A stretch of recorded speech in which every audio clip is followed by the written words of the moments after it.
10월 7일 목요일, 오늘 행복한 하루, 하나님의 은혜 가운데 거하는 놀라운 하루 되시기를 바랍니다. 오늘 제목은 은혜 관리 어떻게 하세요입니다. 우리 고린도 전서 15장 10절 말씀, 우리가 며칠 전에 했죠. 그 뒷부분을 다시 보겠습니다. 그러나 나의 나된 것은 하나님의 은혜로 된 것이니 내게 주신 그 은혜가 헛되지 아니하여 내가 모든 사도보다 더 많이 수고하였으나 내가 한 것이 아니 오직 나와 함께 하신 하나님의 은혜로다. 아멘. 오늘 이 10절 중반 부분에서 바울은 하나님이 주신 은혜가 내게 헛되지 않았다 이렇게 고백합니다. 여기서 헛되다라는 헬라어는 케노스 기노마이라는 뜻으로 텅 비어있다 이런 말입니다. 즉 바울의 말에 의하면은 적어도 바울은 하나님께서 자신에게 물 붓듯이 부어주시는 그 은혜를 쏟지 않고 가득 채운 그 상태로 잘 보존하고 있다 이런 뜻입니다. 자, 이 말을 우리가 뒤집어 말하면은 하나님의 은혜는 아무리 그것을 물 붓듯이 부어주실지라도 사람이 하기에 따라서는 얼마든지 쏟을 수도 있다는 말입니다. 오늘의 키포인트입니다. 우리는 하나님의 은혜에 관해서 분명히 알아야 합니다. 많은 성도들이 하나님의 은혜는 풍성하다는 것을 압니다. 무한하다는 것을 압니다. 그런데 내 안에서 그 은혜가 완전히 소진될 수 있다는 사실을 아는 성도는 그렇게 많지 않습니다. 하나님의 은혜도 소진됩니다.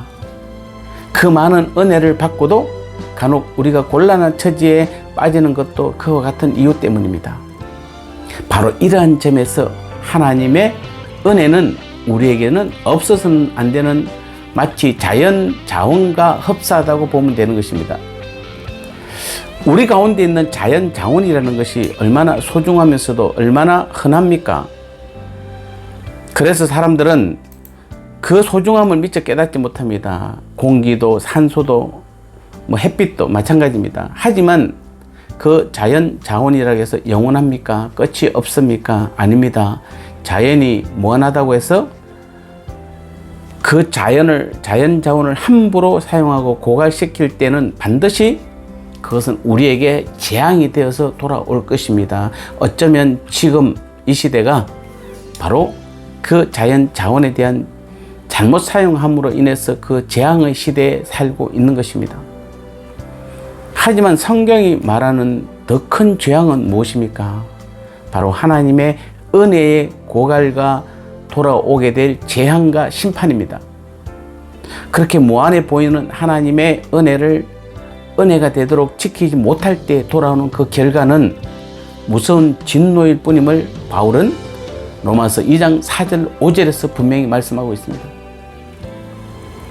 자연재앙은 인간의 몸만을 파멸시킬 뿐이지만 하나님으로부터 말미암는 죄앙은 몸과 영혼을 함께 파멸시킵니다. 자연재앙은 이 세상에 한정되어 있지만 하나님이 주시는 진노의 재앙은 영원한 것입니다. 그러면 우리는 어떻게 해야 됩니까? 우리는 먼저 절제해야 합니다. 하나님이 주신 은혜를 고갈시키지 않기 위해서는 제일 먼저 절제된 생활을 해야 합니다. 우리는 죄가 더한 곳에 하나님의 은혜가 더한다는 말을 빌미로 우리가 절제 없이 믿지 않는 자들과 동일하게 생활한다면 과연 그 하나님의 은혜가 여전히 우리 안에서 역사하겠습니까? 그야말로 하나님의 은혜를 짓밟고 결국은 그 은혜를 거두어 가시게 되는 것이 아니겠습니까? 그러므로 우리는 은혜가 은혜 되도록 하기 위해서는 철저히 은혜를 절제하는 생활을 해야 하는 것입니다. 그리고 두 번째는 아낌없이 투자해야 합니다. 자연 자원을 살리기 위해서는 아무것도 없는 땅에 많은 돈을 들여서 녹지 공간을 확보합니다. 나무를 심고 하수 처리 시설을 만듭니다. 마찬가지로 우리 역시 하나님의 은혜가 고갈되지 않고 충만하도록 하기 위해서는 많은 투자를 해야 합니다. 보통 여러분은 어떤 일을 위해서 시간의 투자의 거의 대부분을 보냅니까? 우리 인생 가운데는 학업도 있고 회사도 있고 사업도 있고 어느 공부 등 많은 것들이 있습니다만 그 무엇이든지 투자 없이 이루어지는 것은 아무것도 없습니다. 무엇이 되었건 반드시 시간과 돈, 힘을 투자해야만 하는 것입니다. 그래야 결과가 있는 것입니다. 그렇듯이 우리 역시 하나님의 은혜가 은혜되고 우리 가운데 은혜로 남게 해서는 물질도 투자하고 시간도 투자하며 재능도 투자해야 합니다.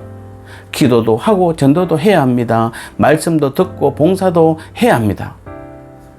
그러한 적극적인 삶을 살 때 오늘도 하나님이 날마다 부어주시는 은혜로 가득 찬 우리의 믿음의 귀한 삶, 또 이 땅에서의 매일매일의 삶이 될 줄 믿습니다.